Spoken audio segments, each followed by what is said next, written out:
وَقُلْ جَاءَ الْحَقُّ وَزَهَقَ الْبَاطِلُ وَإِنَّ الْبَاطِلَ كَانَ زَهُوقًا۔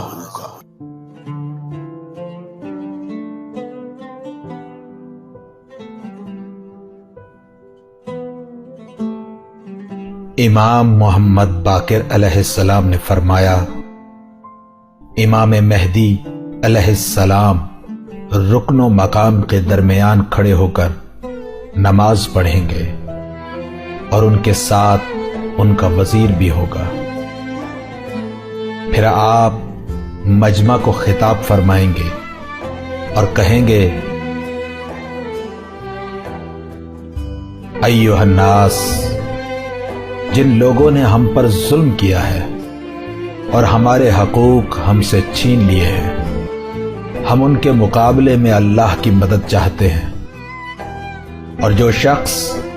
اللہ کے بارے میں ہم سے بحث کرنا چاہے وہ آئے، ہم ثابت کریں گے کہ اللہ ہمارا ہے اور ہم اس سے زیادہ اللہ کے حقدار ہیں۔ جو ہم سے آدم کے لیے بحث کرے گا تو ہم ثابت کریں گے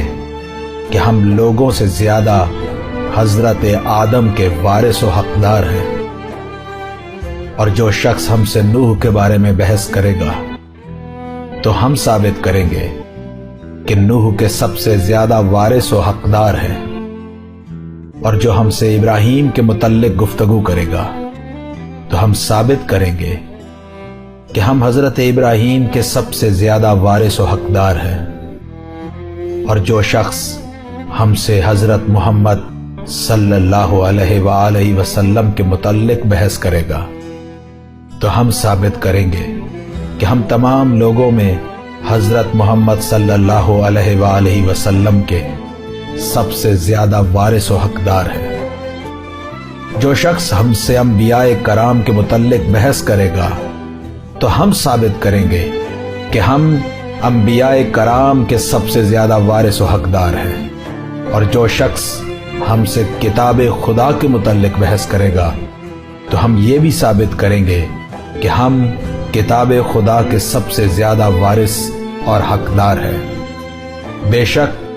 ہم گواہی دیتے ہیں، اور آج تمام مسلمان گواہی دیں گے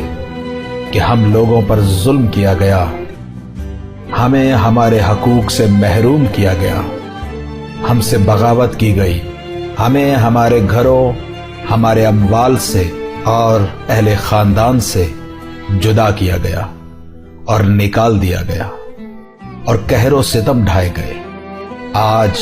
ہم اور تمام مسلمان اللہ سے نصرت کے طالب ہیں اور اسی سے داد خواہ ہیں۔